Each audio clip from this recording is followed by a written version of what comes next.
اللہ وبرکاتہ۔ الحمدللہ والصلاة والسلام علی رسول اللہ، اما بعد۔ آج نماز تراویح میں الحمدللہ سوا پارے کی تلاوت ہوئی۔ اس میں سورہ انفال اور سورہ براءت کا اکثر حصہ تلاوت کیا گیا ہے۔ سورہ انفال اور سورہ براءت، جسے سورہ توبہ بھی کہتے ہیں، یہ دو صورتیں ایسی ہیں ان کا تعلق عام طور پر ایسے احکامات سے ہے جس میں اسلام کے دفاعی نظام کا ذکر کیا گیا ہے۔ آپ حضرات جانتے ہوں گے کہ دفاعی نظام کسے کہتے ہیں۔ کسی بھی ملک کو چلانے کے لیے جہاں پر اندرونی ضروریات درپیش ہوتی ہے، وہاں پر ملک کی حفاظت کے لیے، سرحدوں کو محفوظ رکھنے کے لیے، ملک کے باشندوں کی جان و مال اور عزت و آبرو کی حفاظت کے لیے دفاعی نظام کو بھی مضبوط رکھنا ضروری ہے، جس میں فوج، پولیس یا اسی طرح پر اور بھی بہت سارے جنگ باز ہوتے ہیں جو ملک کے سرحدوں کو اور ملک کے باشندوں کی حفاظت کے لیے کمر بستہ رہتے ہیں، ہمیشہ تیار رہتے ہیں۔ جس طرح پر اسلام امن، آشتی اور امن سلامتی کا پیغام سناتا ہے، اسی طرح اگر کوئی ظالم ہو تو ظالموں کی سرکوبی کے لیے بھی اسلام ہمیشہ تیار رہتا ہے اور بالکل ہی ظالم کی سرکوبی کے لیے کھڑا ہو جاتا ہے۔ اسلام کے اندر ایسا کوئی پیغام نہیں دیا گیا کہ اگر کوئی ظلم کرو تو ظلم کو سہ لو، اور ظلم اگر اس نے ایک تھپڑ رسید کیا تو دوسرا بھی اپنا گال پیش کر دو۔ یہ اسلام کا امتیاز نہیں ہے، یہ طریقہ نہیں۔ اسلام تو یہ چاہتا ہے کہ جو آدمی تمہارے ساتھ امن کے ساتھ رہے، تم بھی اس کے ساتھ امن کے ساتھ پیش آؤ۔ وَإِن جَنَحُوا لِلسَّلْمِ فَاجْنَحْ لَهَا، اور اگر وہ صلح تمہارے سامنے پیش کرو تو تم صلح کے لیے تیار ہو جاؤ، آمادہ ہو جاؤ۔ اگر وہ ظلم کے در پہ ہو، حالات کا تقاضا ہو تو سر دست معاف کر دو، لیکن اگر وہ مسلسل ظلم کرنا ہی چاہتا ہو تو ظالم کی مدد کرنا چھوڑ دو، بلکہ ظلم کی سرکوبی کے لیے تم تیار ہو جاؤ، کھڑے ہو جاؤ، کمر بستہ ہو جاؤ۔ یہ ہے اسلام کا اصول۔ اسی اصول کے پیش نظر اللہ تبارک و تعالیٰ نے جہاد کے احکامات نازل فرمائے ہیں۔ تو سورہ انفال، جس کی تلاوت آج نماز تراویح میں کی گئی ہے، اس میں جہاد کے احکامات اور جنگ میں حاضری اور جنگ میں کامیابی پر مال غنیمت کی تقسیم وغیرہ وغیرہ، ان تمام احکامات کا تفصیلی بیان ہے۔ چنانچہ غزوہ بدر کا اس میں ذکر ہے، اسی طرح حنین کا بھی ذکر آیا ہے، اسی طرح مختلف غزوات اور ان غزوات کے سلسلے میں تیاری وغیرہ وغیرہ، ان تمام باتوں کو تفصیلا ذکر کیا گیا ہے۔ سب سے پہلی آیت میں اللہ تعالیٰ نے فرمایا ہے، لوگ آپ سے نفل مال کے تعلق سے پوچھتے ہیں۔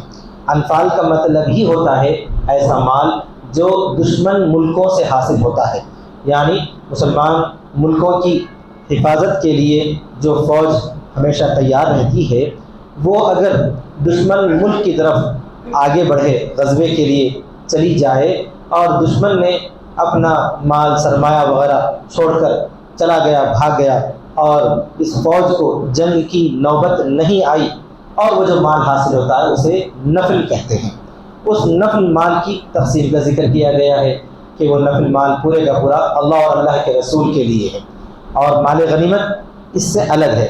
مال غنیمت کا مطلب یہ ہوتا ہے کہ جب جو ہے مسلمان فوج نبرادآزما ہو دشمن فوج سے، یعنی دونوں فوجیں آپس میں ٹکرائیں اور اللہ تعالیٰ کے فضل سے مسلمانوں کو اس غزوے میں کامیابی حاصل ہوئی اور دشمنوں کا بہت سارا مال وغیرہ ہاتھ میں آیا، تو وہ مال غنیمت کہلاتا ہے۔ اس کی تقسیم کا طریقہ دوسرا ہے کہ اس کی تقسیم میں جو ہے، جو اللہ تعالیٰ نے سورہ انفال ہی میں آگے پارے 10 کے پہلے رکوع میں بیان فرمایا، وَاعْلَمُوا أَنَّمَا غَنِمْتُم مِّن شَيْءٍ فَأَنَّ لِلَّهِ خُمُسَهُ، جو مال غنیمت تم کو حاصل ہوگا تو اس میں اللہ اور اللہ کے رسول کے لیے 5واں حصہ ہوگا، بقیہ جتنا مال ہوگا، یعنی کہ بقیہ 4 حصے، وہ پورے مجاہدین میں تقسیم کیے جائیں گے۔ یہ تفصیل بیان فرمائی ہے۔ تو میں یہ عرض کرنا یہاں پر ضروری سمجھتا ہوں کہ اسلام کبھی بھی جنگ کی ترغیب نہیں دیتا۔ اسلام یہ حکم نہیں دیتا کہ تم جو ہے آزو بازو جاؤ، حملے کرو اور ان کی زمین ہتھیا لو یا ان کے ملکوں پہ قبضہ کرو۔ اسلام کا یہ طریقہ ہے ہی نہیں اور یہ طریقہ ہے ہی نہیں۔ اسلام ہمیشہ امن چاہتا ہے، جیسا کہ ابھی فرمایا، وَإِن جَنَحُوا لِلسَّلْمِ، اگر کوئی صلح سے رہنا چاہتا ہو تو تم صلح کے لیے تیار ہو جاؤ، آمادہ ہو جاؤ، لیکن اگر وہ ظلم کرنا چاہتا ہو تو پھر تم کو جو ہے تیار ہونا چاہیے. وَأَعِدُّوا لَهُم مَّا اسْتَطَعْتُم مِّن قُوَّةٍ، جو تمہارے پاس تیاری ہو قوت کی، اسی طرح سرمایہ کی اور جو ہے ہتھیار کی، اسی طرح پر جو ہے گھوڑے کی وغیرہ وغیرہ، ان تمام تیاریوں کے ساتھ تم بھی دشمن کے مقابلے کے لیے تیار ہو جاؤ. چنانچہ جتنے دنیا کے اندر آباد ممالک ہیں، ہر ملک کا یہ اصول ہوتا ہے، یہ طریقہ ہوتا ہے کہ ملک کا ایک بہت بڑا بجٹ اس کے دفاع پہ خرچ ہوتا ہے. فوج کو تیار کرتے ہیں، ہتھیار خریدے جاتے ہیں، مختلف ریسرچ اور تحقیقات ہوتی ہیں. ان سب کا مقصد یہی ہے کہ ملک کی حفاظت ہو. اسلام بھی یہی چاہتا ہے کہ مسلمانوں کی حفاظت ہو اور اسلامی ملکوں کی حفاظت ہو، اور اسی طرح مسلمان مدارس کی، مساجد کی، اسی طرح دینی اداروں کی، تنظیموں کی، سرحدوں کی حفاظت ہو. اس کے لیے دفاع کے قوانین بھی بیان کیے گئے ہیں. لیکن بڑے افسوس کے ساتھ یہ کہنا پڑتا ہے کہ غیر مسلمین جو ہے کچھ ایسی آیتوں کو ڈھونڈتے ہیں اور دشمنان اسلام تلاش کر کے یہ بولتے ہیں کہ اسلام تو جو ہے جنگ کی ترغیب دیتا ہے اور جنگ کے اصول بیان کرتا ہے. دنیا کا کوئی بھی جو ہے سویلائزیشن ہو یا جو ہے آباد قومیں ہوں، وہ سب جنگ کے اصول اور ترتیب وغیرہ کو ضرور بیان کرتے ہیں. اس لیے بیان کرتے ہیں کہ جنگ میں کہیں ایسا نہ ہو کہ عام لوگ زد میں آ جائیں، بچوں اور عورتوں پر کوئی ظلم ہو جائے. اس سے بچنے کے لیے ہی قانون بیان کیے گئے ہیں. چنانچہ قرآن مجید میں جو قوانین بیان کیے گئے ہیں اس کے اندر یہ بتایا گیا ہے کہ مسلمانوں کو چاہیے کہ وہ کسی پر زیادتی نہ کرے اور جو ہے کسی پر حملہ نہ کرے. اگر کوئی تم سے لڑنا چاہتا ہو، قتال کرنا چاہتا ہو، تو پھر تم کو بھی ان کے مقابلے میں جواب دینے کی ضرور اجازت دی گئی ہے، بلکہ تمہیں ترغیب دی گئی ہے، ابھارا گیا ہے کہ تم دشمنوں سے مقابلے کے لیے مکمل طور پر اللہ کو جو ہے اللہ پر بھروسہ کرتے ہوئے آمادہ ہو جاؤ، تیار ہو جاؤ. ڈرو اور گھبراؤ نہیں، اور گھروں کے اندر چھپ چھپ کر مت بیٹھو. جب دشمن تم پر حملہ آور ہو تو تم جو ہے جان چھڑا کر بھاگ نہیں سکتے، پیٹ پھیر کر تمہارے لیے بھاگنے کی قطعاً کوئی اجازت نہیں ہے. یہ تمام ترغیبات دی گئی ہیں کب؟ جبکہ دشمن جو ہے مسلمانوں کی جان و مال اور عزت و آبرو کے ساتھ کھلواڑ کرے اور مسلمان ملک کو تباہ کرنا چاہے، مسلمانوں کی جانوں اور مالوں کے ساتھ جو ہے ظلم و ستم ڈھانا چاہے اور مسلمانوں کی جانوں کو جو ہے لینا چاہے. تو ایسے موقع پر مسلمانوں کو ہاتھ پہ ہاتھ رکھ کر اپنی گردنوں کو حوالے کرنا، پیش کرنا، یہ جو ہے اللہ تعالیٰ نے نہیں سکھایا ہے. اس وقت تو جو ہے مقابلہ کرنا سکھایا ہے. اسی مقابلے کے لیے یہ صورتیں اور یہ آیتیں نازل ہوئی. سورہ توبہ جس کو سورہ براءت بھی کہتے ہیں، اس کے اندر تو یہ تفصیل بیان کی گئی ہے کہ رسول اکرم صلی اللہ علیہ وسلم نے مشرکین مکہ سے ایک معاہدہ کیا تھا، ایک امن معاہدہ تھا، پیس ٹریٹی تھی. اس معاہدے کے اندر یہ تھا کہ 10 سال تک ہم آپس میں ایک دوسرے سے کوئی جنگ یا قتال وغیرہ نہیں کریں گے. لیکن اللہ کے جو دشمن ہیں، مشرکین ہیں، انہوں نے اس معاہدے کو از خود توڑ دیا، اور توڑ کر نبی اکرم صلی اللہ علیہ وسلم کا جو حلیف قبیلہ تھا، یعنی دوست قبیلہ تھا، اس قبیلے پر انہوں نے شبخون مار کر حملہ کر کے ان کے عورتوں اور بچوں کو جو ہے قبضے میں لے لیا. عورتوں کو باندھی بنا دیا گیا، بچوں کو جو ہے غلام بنا دیا گیا، بہت سارے مردوں کو قتل کر دیا گیا، بہت سارا مال وغیرہ انہوں نے لوٹ لیا. تو وہ لوگ رسول اکرم صلی اللہ علیہ وسلم کی خدمت میں حاضر ہوئے اور آ کر انہوں نے شکایت کی کہ ایک معاہدہ، امن معاہدہ کرنے کے باوجود ان لوگوں نے جو ہم پر ظلم ڈھایا، آپ ہماری مدد کیجئے کیونکہ ہم آپ کے حلیف ہیں، دوست ہیں. حلیف کا مطلب یہ کہ دوست. اور طریقہ یہ تھا کہ نبی صلی اللہ علیہ وسلم کی دوستی میں اگر کوئی قبیلہ آنا چاہے تو وہ بھی معاہدے کے اندر شریک ہو جاتا تھا.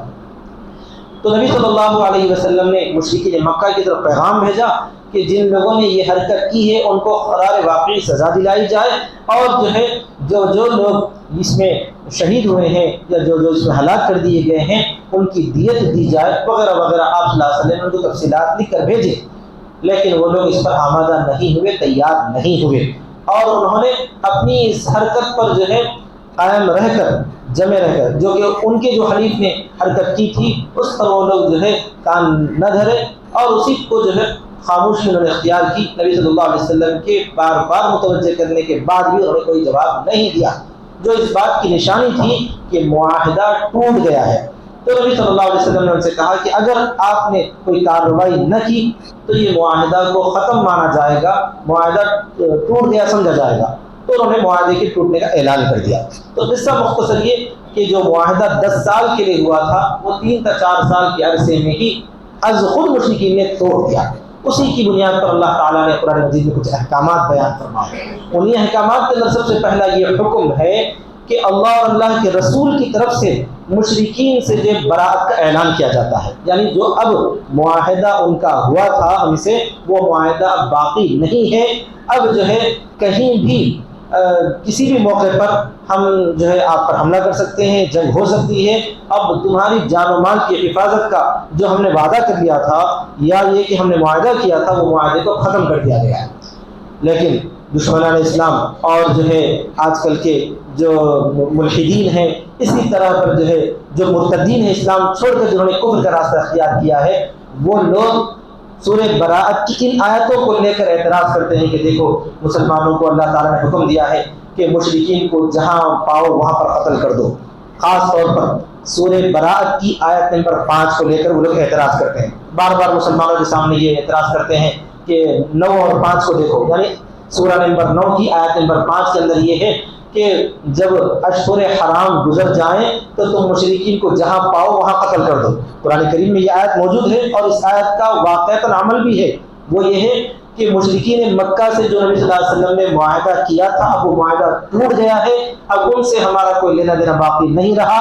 اب جو ہے 4 مہینے تک ان کو ہم ڈھیل دیں گے، چھوٹ دے دیں گے، 4 مہینے تک وہ مکے آ سکتے ہیں، جا سکتے ہیں، فتح مکہ ہو چکا ہے۔ پھر اس کے بعد اگر وہ لوگ پھر ہم کو کہیں بھی ملے تو ہم پھر ان کی حفاظت نہیں کریں گے، جہاں چاہے ہم ان کو پکڑیں گے، قتل کریں گے، انہیں مار بھی دیں گے، کیونکہ انہوں نے ہم پر ظلم ڈھایا ہے اور ہمارے حلیف قبیلے کا انہوں نے بہت ہی زیادہ نقصان پہنچایا ہے اور اس معاہدے کی کوئی پاسداری نہیں کی ہے۔ تو ظاہر سی بات ہے اس آیت کو جو ہے خصوصی طور پر جنگ کی حالت میں نازل کیا گیا ہے اور اس آیت کا یہی مفہوم ہے اور قابل عمل ہے۔ تو ہمارے جو دشمنان اسلام ہیں یا مسلمانوں پر یا قرآن مجید پر اعتراض کرنے والے ہیں، وہ بیچارے اس آیت کا ایک ہی جملہ اٹھاتے ہیں، اٹھا کر جو کہتے ہیں کہ دیکھو مشرکین کو پکڑو اور قتل کرو کا حکم دیا گیا ہے۔ عام مشرکین کے بارے میں یا عام لوگوں کے بارے میں حکم ہے ہی نہیں، جو لوگ معاہدہ کر کے توڑ دیے ہیں ان کے بارے میں۔ چنانچہ اگر آج بھی ایسے کوئی موقع آئے کہ مسلمانوں سے کسی نے معاہدہ کیا اور معاہدہ اس نے از خود توڑا تو پھر ہم پر بھی جو ہے معاہدے کی کوئی پابندی باقی نہیں رہتی ہے۔ تو میں یہ اس لیے بات عرض کر رہا ہوں، ہمارے نوجوان، ہمارے بچے وغیرہ جو کبھی کبھار جو ہے سوشل میڈیا پر، یوٹیوب وغیرہ پر دیکھتے ہیں یا غیر مسلمین کے اعتراضات کی طرف ان کی نگاہ جاتی ہے تو فوراً ان کو شک پیدا ہونے لگتا ہے، ارے ایسا کیسا، اسلام میں جو ہے مار دھاڑ، قتل قتال اور مشرکین کو جہاں ملو وہاں پر قتل کر دو، اس طرح کا حکم نظر آ رہا ہے۔ ایسی بات نہیں ہے، بالکل ایسا حکم نہیں ہے۔ آپ دیکھیں گے کہ مسلمان ملک دنیا بھر کے اندر 20 ہیں، 70 سے زیادہ مسلمان ملک ہیں، وہاں پر غیر مسلم آرام سے رہتے ہیں، بلکہ اتنا آرام سے رہتے ہیں کہ وہاں غیر مسلم جو ہے پوری امن کے ساتھ، حفاظت کے ساتھ رہتے ہیں، اور بہت سارے ملکوں میں جو ہے وہ لوگ اپنی عبادت گاہیں بھی قائم کرتے ہیں اور اپنے جو ہے آمدنی اور کاروبار وغیرہ ہر چیز میں چھائے ہوئے ہیں۔ مسلمانوں کو کوئی تکلیف نہیں پہنچاتے ہیں، کیونکہ اسلام کسی کو ستانا، تکلیف دینا سکھاتا ہی نہیں ہے۔ اس آیت کا عام مفہوم نہیں ہے، اس آیت کا مفہوم بالکل خاص ہے، وہ جنگ کے موقع پر ہے، معاہدہ توڑنے والوں کے لیے ہے۔ اس کے علاوہ کہیں بھی جو ہے یہ نہیں فرمایا گیا کہ تم جو ہے غیر مسلمین کو جو ہے ستاؤ یا ظلم کرو، ایسا نہیں ہے، بلکہ اللہ تعالیٰ نے تو سورہ متحدہ میں حکم دیا ہے کہ مسلمانوں کو اللہ حکم دیتا ہے کہ جو غیر مسلم ان کو تکلیف نہیں پہنچاتے ان کے ساتھ تم ہمدردی کرو اور ان کے ساتھ اچھائی کے ساتھ پیش آؤ۔ اگر وہ اچھے رہتے ہیں تو تم بھی اچھے رہو، اگر انہوں نے ظلم ڈھایا تو تم جواب دو، مصلحتاً معاف کر دو، لیکن اگر مصلحت کے خلاف نظر آئے تو پھر جواب دینا بےحد ضروری ہے۔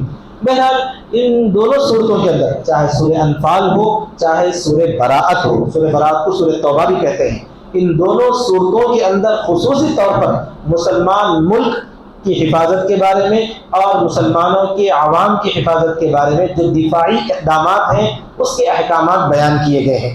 کس طرح پر جو ہے دفاع کی فکر، کوشش وغیرہ کرنا چاہیے۔ دفاع ہمارے ڈیفینس کے بارے میں تمام احکامات ہیں۔ ان احکامات کا تعلق عام انسانوں سے، عام مسلمانوں سے یا جو ہے عام مشرکین کے بارے میں بالکل نہیں ہے۔ اللہ تعالیٰ نے اسی کے ذیل میں ارشاد فرمایا ہے کہ مسلمانوں کی آپس کی محبت ایسی ہے کہ وہ لوگ ایک دوسرے کے ساتھ ہمدردی سے، محبت سے رہتے ہیں، اور ایسی محبت اللہ تعالیٰ نے مسلمانوں کے دلوں میں ڈال دی ہے کہ اگر ساری دنیا خرچ کر کے بھی وہ محبت پیدا کرنا چاہے تو کوئی محبت پیدا نہیں کی جا سکتی، لیکن اللہ تعالیٰ نے ہی یہ محبت پیدا فرمائی ہے۔ پھر مسلمانوں کو یہ بھی حکم دیا ہے کہ تم اللہ کی اطاعت کرو، اللہ کے رسول کی اطاعت کرو. ولا تنازعوا، اور آپس کے جھگڑے میں مت پڑو، نظام میں مت پڑو. اللہ نے جب تمہارے درمیان محبت ڈال دی ہے تو تم اس محبت کو برقرار رکھو. آپس کے نظام میں جھگڑے میں اگر پڑ جاؤ گے تو تمہاری ہوا اکھڑ جائے گی اور دشمن تم کو آسان لقمہ سمجھ کر جو ہے تمہیں چبانے کی کوشش کرے گا اور نگلنے کی کوشش کرے گا. لہذا تم اللہ کی اطاعت کرو، آپس کی تنازع میں، آپس کے جھگڑوں میں نہ پڑو تو تم ہی کامیاب رہو گے. ہاں، وقتاً فوقتاً تمہارے ساتھ حالات آئیں گے اور تمہیں صبر کے ساتھ گزارنا ہوگا. پھر اللہ تعالیٰ نے غزوہ بدر میں جو اللہ تعالیٰ کی مدد ہوئی ہے اس کا ذکر فرمایا ہے. یہ بھی ارشاد فرمایا کہ نبی صلی اللہ علیہ وسلم کے خلاف کافر اور مشرک لوگوں نے خطرناک قسم کی تدبیریں کی تھیں، لیکن اللہ تبارک و تعالیٰ کی تدبیر سب سے بڑی ہے، سب سے غالب ہے. اللہ تبارک و تعالیٰ نے فرمایا ہے کہ اگر مشرک اور کافر لوگ مسلمانوں کو ستانا اور پریشان کرنا چاہتے ہیں تو تم سے مقابلہ کرو، اور اس مقابلہ کرنے میں یہاں تک مقابلہ کرو کہ دین اللہ ہی کا ہو جائے.